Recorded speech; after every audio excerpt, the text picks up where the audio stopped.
శ్రీమాత్రే నమః.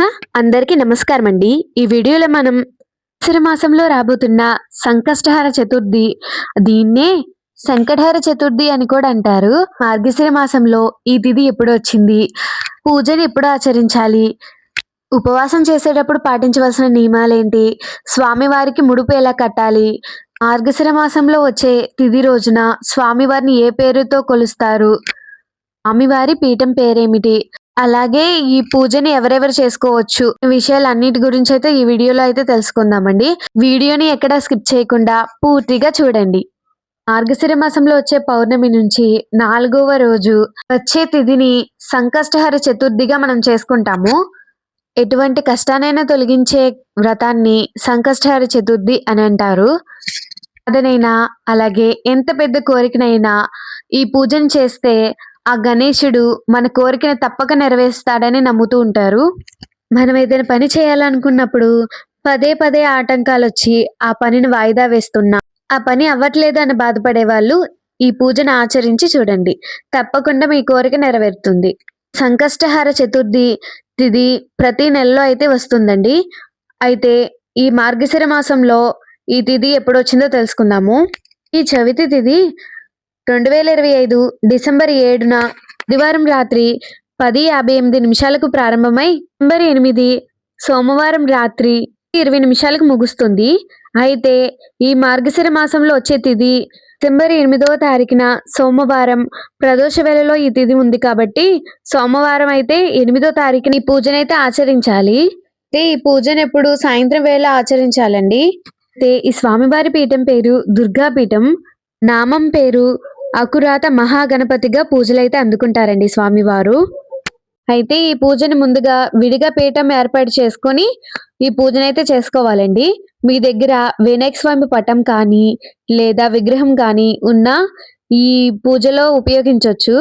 అయితే ఇక్కడ స్వామివారికి ముడుపు కట్టాలి కదండి, ఆ ముడుపు కోసం ఒక తెల్లని క్లాత్ అయితే తీసుకోవాలి. తెల్లని క్లాత్ తీసుకొని ఇలా గిన్నెలో పసుపు కలిపిన వాటర్లో ముంచి తీస్తే, అంటే ఈ ప్రక్రియని రేపు పూజ చేస్తున్నాం అనగా ఈ రోజైతే చేసుకోవచ్చు. కొందరు ఇలా చేయకుండా నార్మల్ క్లాత్, అంటే రెడ్గా ఉన్న క్లాత్, ఎల్లో ఉన్న క్లాత్ లోనే ముడుపు కడుతూ ఉంటారు. కానీ ఈ విధంగా చేస్తే చాలా శుభప్రదంగా భావిస్తూ ఉంటారు. అలాగే ఈ ముడుపులో 2 తమలపాకులు, 3 వక్కలు లేదా 3 ఎండు ఖర్జూరం వేసుకుని, అలాగే మీకు తోచినంత డబ్బులైతే వేసుకోండి. అంటే రూ. 101, రూ. 201 మీరు ఎంతైతే ముడుపు కట్టాలని అనుకుంటున్నారో అంత డబ్బులనైతే వేసి ముడుపు కట్టండి. ఇక్కడ నా దగ్గర వక్కలు కానీ ఎండు ఖర్జూరం కానీ 2 లేవండి, అందుకే పుష్పం పెట్టి అయితే ముడుపు కట్టాను. అయితే ఈ ముడుపుని అందరు కట్టాలని అయితే లేదండి. కట్టుకునే వాళ్ళు ముడుపు కట్టుకుని ఈ పూజనైతే చేసుకోవచ్చు. లేదా ముడుపు కట్టలేని వాళ్ళు కట్టుకోకుండా అయినా ఈ పూజను ఆచరించవచ్చు. ముడుపులో బియ్యం వేసుకుంటాం కదండి, ఆ బియ్యాన్ని 3 దోసెలుగా, అంటే 3 గుప్పుల్లో అయినా వేసుకోవచ్చు. లేదా కేజీ, అర కేజీ అలా కొలతలు తీసుకుని అయినా కొంతమంది వేసుకుంటూ ఉంటారు. ముడుపు కట్టుకునేటప్పుడు 3 దోసెలు వేసుకుంటే సరిపోతుందండి. కొంతమంది ఈ పూజని 3 నెలలని, 5 నెలలు, 9 నెలలు, 12 నెలలు ఇలా నెలల లెక్క చేసుకుంటారండి. అయితే అలా నెలల లెక్క చేసుకునే వాళ్ళైతే బియ్యం అయితే వేసుకోవద్దు. ఎందుకంటే బియ్యంలో పురుగులు పట్టే విధానం ఉంటుంది కాబట్టి బియ్యం లేకుండా మిగతావన్నీ వేసుకునేది ముడుపునైతే స్వామికి కట్టుకోండి. అయితే అలా నెల్లు చేసుకునే వాళ్ళైతే ముడుపుని పెట్టుకుని పూజలో ఈ రోజు కట్టుకుంటాం కదా, ఈ నెల, ఆ నెల పూజలో పెట్టుకుని తర్వాత ఆ ముడుపుని దాచేసి మళ్ళీ నెల పెట్టుకుని పూజనైతే చేసుకోవచ్చు. అలాగే కొంతమంది ఉదయం పూట ముడుపు కట్టి సాయంత్రం వేళ విప్పదీస్తూ ఉంటారు. అలాంటి వాళ్ళైతే బియ్యం అయితే వేసుకోవచ్చండి. ఈ పూజలో చంద్రునికి అర్ఘ్యం ఇవ్వడం చాలా ప్రధానంగా చెప్పుకుంటాము. ఈ విధంగా స్వామివారికి పీఠం అయితే ఏర్పాటు చేసుకుని స్వామివారి పటం కానీ లేదా విగ్రహం కానీ ఉంటే మీ దగ్గర ఏ విధంగా ఏర్పాటు చేసుకోండి. అయితే స్వామివారికి ముఖ్యంగా గరికంటే చాలా ప్రీతి కాబట్టి గరికె మాలను కానీ లేదా జిల్లేడు పూలు కానీ లేదా జిల్లేడు ఆకులతో కానీ మాలనైతే సమర్పించి వాటితోనే పూజనైతే ఆచరించండి. మనం ఏ పూజనైనా ప్రారంభించాలన్నా ముందు గణపతికి పూజ చేశాకే మన పూజనైతే ప్రారంభిస్తూ ఉంటాము.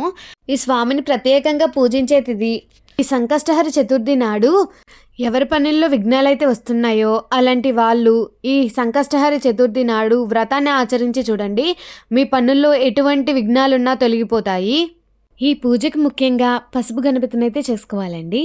పసుపు గణపతిని చేసుకున్నాక తమలపాకుల మీద కానీ జిల్లేడాకుల మీద కానీ లేదా బియ్యం పోసుకుని బియ్యం మీద కానీ పెట్టుకోవచ్చండి. అలాగే మనం కట్టుకున్న ముడుపుని ఈ పూజలో మొదటి నుంచి ఈ పూజలు అయితే ఉంచాలండి. స్వామివారికి కుడిపక్క కానీ లేదా స్వామివారి ముందు కానీ పెట్టుకుని అయితే పూజనైతే ఆచరించండి. ఎలాంటి హంగు ఆర్భాటం లేకుండా ఇంట్లోనే సింపుల్గా చేసుకునే పూజ అండి. కానీ ఫలితం మాత్రం 100 రెట్లు అధికంగా ఉంటుంది. అలాగే స్వామికి గరికంటే ప్రీతి కాబట్టి గరిక ఉన్న వాళ్ళు గరికతో పూజ చేయడానికైతే ప్రయత్నించండి. ఈ సంకష్టహర చతుర్థి వ్రతాన్ని స్వామివారిని నమ్మి చేస్తే ఫలితం కూడా అంతే బాగుంటుంది. చిన్న చిన్న కోరికల నుంచి పెద్ద పెద్ద కోరికల వరకు మనం చేసే పనుల్లో ఎలాంటి విఘ్నాలు ఆటంకాలు ఏమీ లేకుండా మనం విజయం సాధించాలి, మన పనుల్లో ముందుకు వెళ్ళాలి అనుకునే వాళ్ళు ఈ పూజనైతే ఆచరించండి. అయితే ఈ వ్రతాన్ని ఆచరించే వాళ్ళకి ఒక వ్రత కథ అయితే ఉంటుందండి. ఆ వ్రత కథ ప్రకారం ఉపవాసం ఉండి ఈ పూజను ఆచరిస్తే గొప్ప ఫలితం అయితే ఉంటుందంట. ఎవరైతే ఉపవాసం ఉండగలరు అనుకునే వాళ్ళు ఉంటే ఈ పూజను చేసుకోవాలనుకుంటే ఉపవాసం ఉండి ఈ పూజను చేసుకోండి, గొప్ప ఫలితాన్ని పొందుతారు. అయితే ఈ ముడుపుని కట్టే వాళ్ళు 2 విధాలుగా అయితే కడుతూ ఉంటారు. నేను ఇందాక చెప్పిన విధంగా అంటే 3 నెలలు, 5 నెలలు, 9 నెలలు, 12 నెలలు, 21 నెలలు అలా చేసుకునే వాళ్ళు ఉంటారు. అలా కాకుండా పొద్దున్నే ముడుపుని కట్టుకుని సాయంత్రం పూజ చేసుకున్న తర్వాత ముడుపుని విప్పేసి దాంట్లో ఉన్న బియ్యంతో ప్రసాదం చేసుకునే ఒక పద్ధతి. అలాగే కొంతమంది వాళ్ళ కోరిక తీరేంత వరకు ఈ ముడుపుని అలాగే ఉంచుకుంటారు. ఇన్ని నెలలు అన్ని నెలలు అయితే ఉండదు. వాళ్ళ కోరిక తీరేంత వరకు ముడుపుని అలానే ఉంచుకుంటారు. దీన్ని బట్టి మీరు ఒకసారి నెలలు ఉంచుకోవాలనుకుంటున్నారా లేదా పొద్దున్నే ముడుపు కట్టి సాయంత్రం పూజ అయిపోయిన తర్వాత విప్పదీయాలనుకుంటున్నారో ఆలోచించుకొని ముడుపునైతే కట్టుకోండి. అయితే ఈరోజు స్వామిని జిల్లేడు పువ్వులతో కానీ గరికతో కానీ పూజన చేయడానికి అయితే ప్రయత్నించండి. అయితే అర్చన చేసేటప్పుడు చెప్పాను కదండి, స్వామివారి పేరు అకురాత మహాగణపతిగా పిలువబడతారు స్వామివారు ఈరోజు. అందుకని ఓం అకురాత మహాగణపతాయే నమః అనే మంత్రాన్ని చదువుకుంటూ గరికతో కానీ జిల్లేడు పువ్వులతో కానీ అర్చన చేసుకోండి. అలాగే ఈరోజు స్వామికి ఎర్రని పువ్వులతో కానీ ఎర్రని వత్తులతో కానీ దీపారాధన చేయడానికి ప్రయత్నించండి.